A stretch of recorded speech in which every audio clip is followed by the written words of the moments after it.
Hey, what's up, universe? Welcome to episode 33 of It's a Choice. And today's episode is about choosing your blame. And I find it fascinating in a way. Oh, by the way, I did not forget about you, my lovely, perfect, beautiful listeners. I am just late in releasing this podcast. I'm about 12 to 13 hours behind when I would normally release this podcast, but it is still on a Tuesday. So I'm going to say thank you for your grace and your patience on that.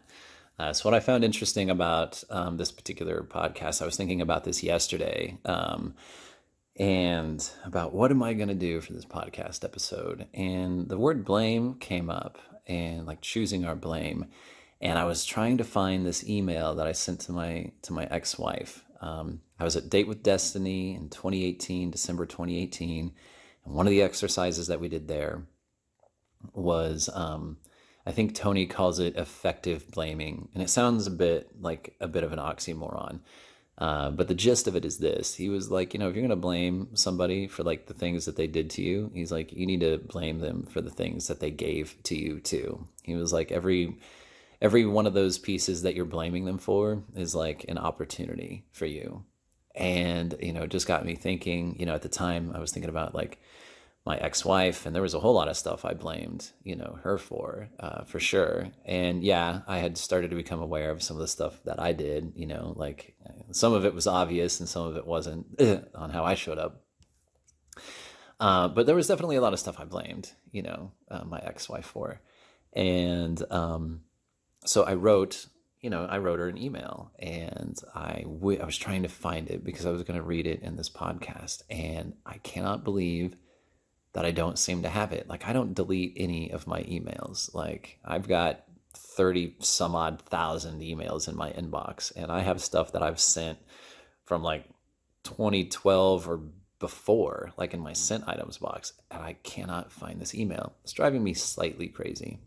But that's okay. Like, I didn't find it. The main point is that I acknowledged in that letter to her the things that I did blame her for. And then at the same time, I was like, while I did blame you for these things, I was like, I didn't also blame you for the opportunities that it gave me, like learning like the depth of my love. Like I didn't, just kind of like learning things about myself that I didn't see or that I didn't know, or the opportunities to grow. And the reason I said it was interesting is that, I'm doing this other podcast, The Real Zach Ollinger, and I did an interview today with a woman, and the word blame and just blaming people and blaming her ex like came up. And then later on, like in the same day, it came up again.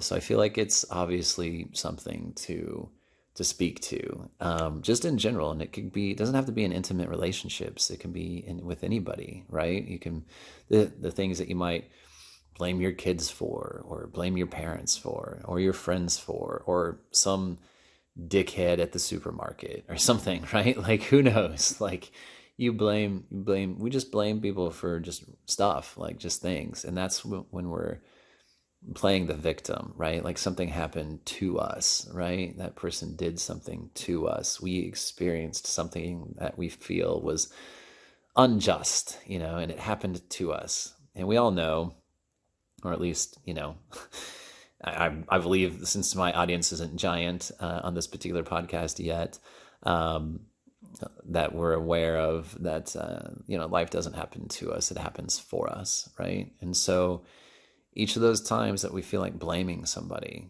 for whatever, it's actually a real opportunity for us to like take a look at ourselves and to just see what is actually being attracted into our lives and what we're calling in, and to take a moment and actually give thanks for the person that brought that up to us, that gave us that opportunity. And I will be the first to acknowledge for sure that in the moment, that is probably one of the furthest things away from your mind. You might be like, that motherfucker did this, and I don't want to thank him for that. Like, normally, because when we blame somebody, we're experiencing something that is causing a form of pain or frustration or anger, resentment, any of that stuff. And so, yeah, as we're experiencing those negative emotions, giving gratitude is probably not high on our list of things to do. Like, to be like, man, that fucking hurt. Thanks. Like,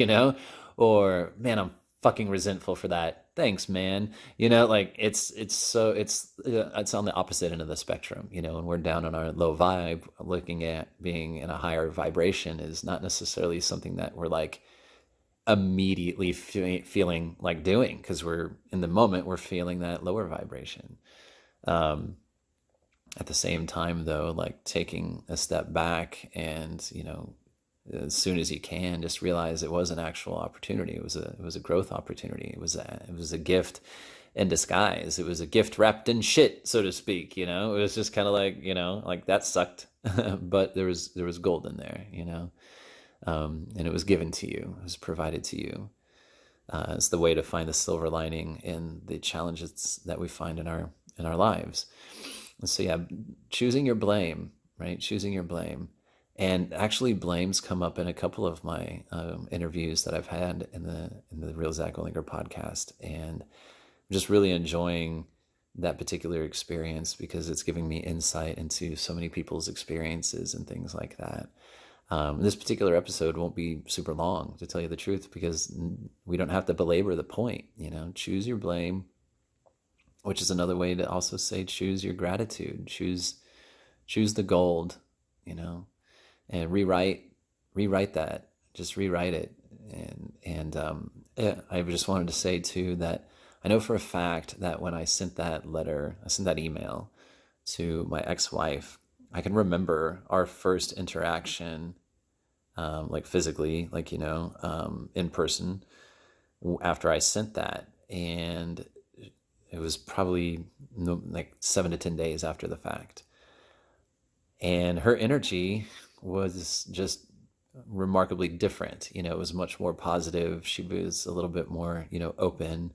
There was a little bit more gentleness, about her. And my ex-wife can be a little bit like of a stone wall in some regards, and she can be cutting if she wants to be, that kind of a thing. And me being who I am, I can definitely bring that out in her. Not that I intentionally do that anymore, but it was just obviously different. It was obvious how she responded and how she opened up to receiving that email about me acknowledging, yeah, I blamed you for these things. I had a lot of anger and resentment about these things. Totally fucking blamed you for these things. And at the same time being like, but what I didn't blame you for, and this is why it sounds like an oxymoron, is that like, yeah, because blame is showing somebody's fault or where they did wrong.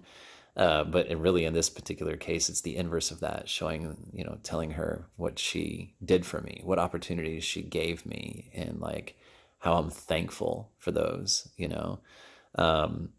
and so, yeah, it's a real thing, and you shift that and you let the other person know, especially when you're in close relationships, just because like, obviously you're sharing a lot of time and space. Obviously you're sharing a lot of energy. And especially if you've gotten to the point where you're blaming somebody or you're feeling resentful towards somebody, there's a lot of energy that went into that got you to that point. There's a lot of exposure that played into getting you there. And so when you can stop and rewrite that and, yeah, quote unquote, effectively blame them or give them thanks for how they provided you the opportunity to see things that you weren't able to see before, and come at it from that perspective and with that kind of energy, it really shifts things, not only just for you, but it shifts things for the other person as well. And it's just as we all probably know, when you're appreciating things and when you're full of gratitude, like the experience is radically different. It's radically different.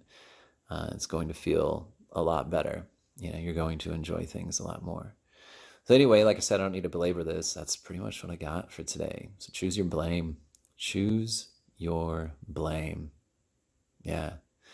And yeah, I'm gonna let you guys kind of like figure out what that means, for you, and where you might be able to see that in your life and in your relationships. Thank you all for listening. Love you guys. So go live an inspired life so you can inspire others to live their authentic and inspired lives. Because at the end of the day, living an inspired life is a choice. All right, love you guys. Until next time. Bye.